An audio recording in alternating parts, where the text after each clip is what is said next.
Professor doctor ইউনূসকে আহ্বান করি, আপনি উদ্যোগ গ্রহণ করুন। পাকিস্তান, নেপাল, ভুটান, শ্রীলঙ্কা, মালদ্বীপ সহ আপনারা ভারতের আধিপত্যবাদের বিরুদ্ধে রুখে দাঁড়ানোর টুটি চেপে ধরুন। যেভাবে আন্তর্জাতিক পর্যায়ে নরেন্দ্র মোদীকে আমাদের প্রফেসর ইউনূস সাহেবের সামনে একান্ত অসহায় মনে হয়েছে, আমরা সকল ছোট রাষ্ট্রগুলি যদি ঐক্যবদ্ধ হতে পারি, ভারত তার আধিপত্যবাদী কালো নীতি প্রত্যাহার করতে বাধ্য হবে ইনশাআল্লাহ। সংগ্রামী সাথী ও বন্ধুগণ, তাই আমি বলতে চাই, আজকের এই গণসমাবেশ থেকে আমরা দায়িত্বহীন ভাষায় ভারত সরকারের প্রতি আহ্বান জানাবো, বিতর্কিত ওয়াকফ বিল অনতিবিলম্বে বাতিল করুন।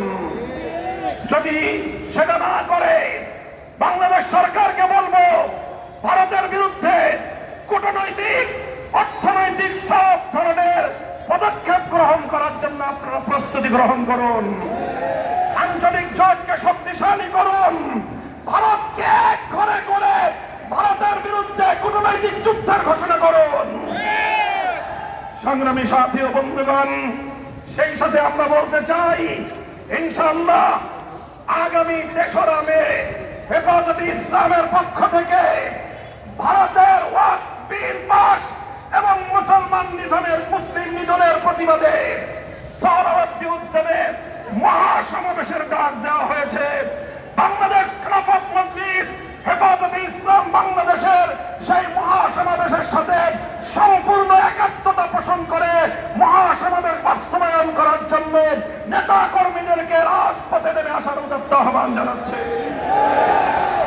আমরা বলতে চাই, বাংলাদেশ সরকারকে বলবো যে দেখেন, ভারত তোষণের কোন নিয়ত যদি থেকে থাকে, এই অপনিয়ত বাদ দেন। বাংলাদেশের মানুষের পালস বুঝেন। বাংলাদেশ মানুষ আর কিছু সহ্য করলেও ভারতীয় আধিপত্যবাদ বাংলাদেশে তারা বরদাস্ত করে না।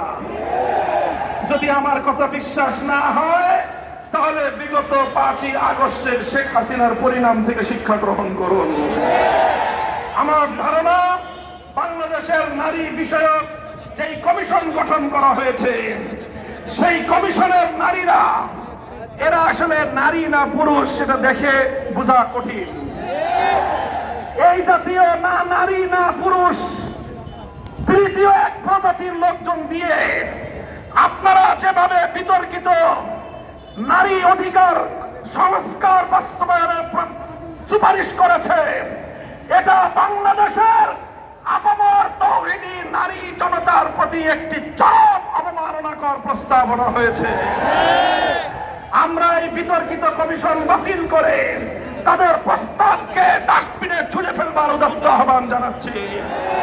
ইউনূস সরকার যদি সেটা করতে ব্যর্থ হয়, ইউনূস সরকারের পরিণাম শেখ হাসিনার চেয়ে ভিন্ন কিছু হবে না।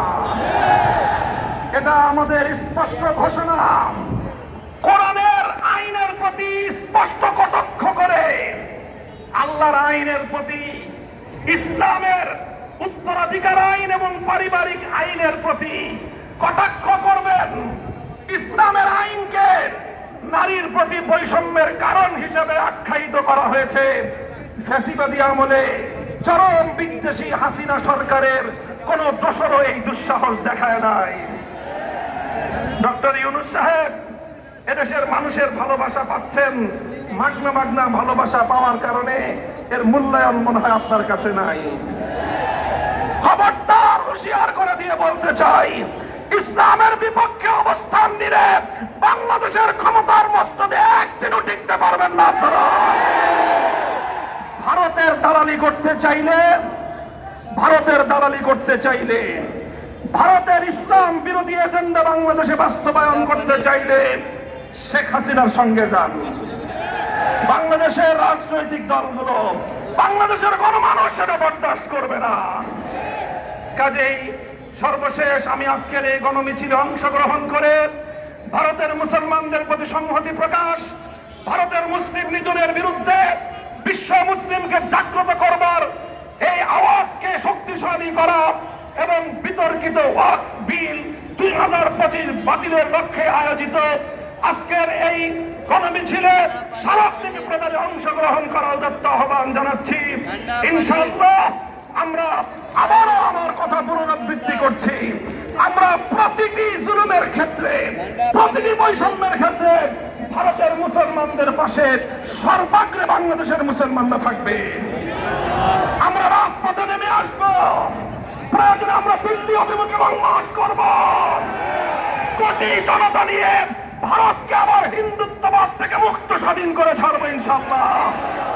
আগামীর সংগ্রামের উদাত্ত আহ্বান জানিয়ে আমি আমার বক্তব্য শেষ করছি। কর্মসূচি